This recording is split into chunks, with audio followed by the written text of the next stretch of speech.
Mr. Speaker, when we're dealing with matters of good health, we must necessarily move on to shelter and housing.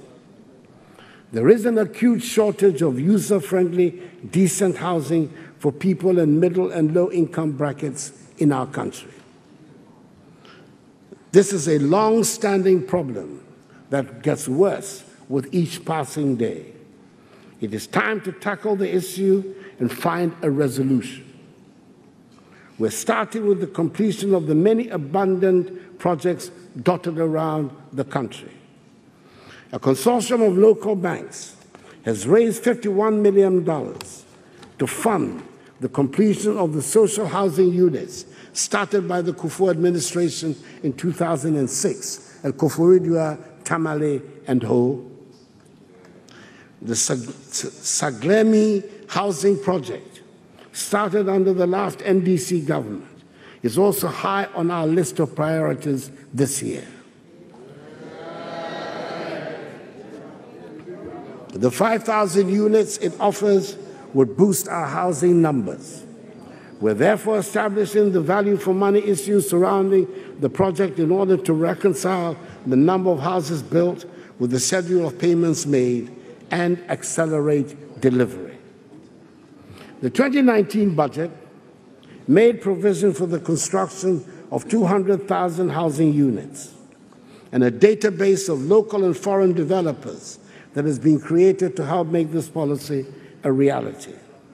Land banks have also been secured in several towns across Ghana, where factories producing prefabricated building materials can be cited for this huge construction effort. There are many well-intentioned projects that ended up pricing out the low-income earners who were supposed to be their beneficiaries. We're determined to learn the lessons from past projects. The Ministry of Finance is working to launch a 1 billion Ghana cedi housing fund that would target low-income earners. Mr. Speaker, government will continue with the other housing projects for the police, armed forces, and government workers across the country through agencies like the State Housing Corporation. The most exciting news on the housing landscape, though, is the drafting of plans to generate NEMA, which holds the dubious title of being Accra's first slum. It has, of course, progressed very much since those early days, even if it has been unable to shake off the urban slum title. I'm a proud resident of NEMA myself. And I'm extremely excited that the regeneration plans will not dislodge or dispossess residents, but rather transform NEMA into a well-laid-out residential area with full amenities. I'm looking forward to it. Good work that is being done by the Ministries of Inner City and Zongo Development and Works and Housing.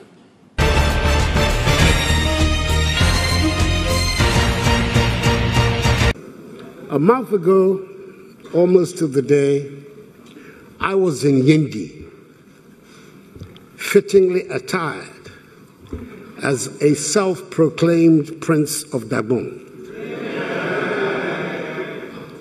Prince Abudani, the first of that lineage, to witness the installation of Yana Muhammad Abukari II as the overlord of Gabon.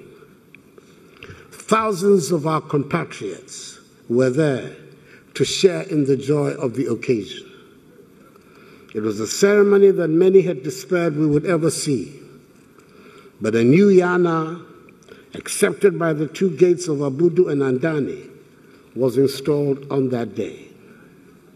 It brought to an end decades of feuding that laid low the proud and ancient kingdom of Gabon.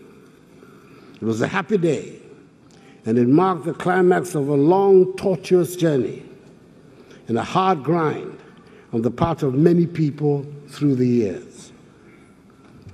2 years ago, when I had the honor to become president of our country, I decided to summon all the resources of the state and my own energies and make a concerted effort through the dedicated patriotic committee of eminent chiefs that had been working on the problem for the last 17 years, to find an acceptable solution. With the blessings of the Almighty, we had a breakthrough, and this led to the month-long series of events that will climax in the installation on 25th January 2019. Mr. Speaker, I was not looking to be accorded any special title or accolade, and I was certainly not looking for praise. I did want to do whatever I could to make sure that this long-running sore that was such a blight on Dagbon and Ghana, and which dragged down the development process in our country, could be resolved and we could move on. We'd spent enough emotional stress, enough time, enough energy, and enough money on the Dagbon dispute. I wanted that amount of emotion, that time, that energy, and that money to be spent on trying to make Dagbon and Ghana prosperous. I'm grateful for the hard work and wisdom of the eminent chiefs, Akufo Setutu II, Asantehene, the Nairi, Na Bohugu Abdullahi Mahami Sheriga, Overlord of Mamprugu, and the Yabongra, Tutumba Boresa Sulemana Jakba, Overlord of the Ganja State, all of whom I salute, and for the support of many people in this House on both sides. And I pray that we all continue to build on this achievement and midwife the process until peace becomes part of the fabric of Dagbon.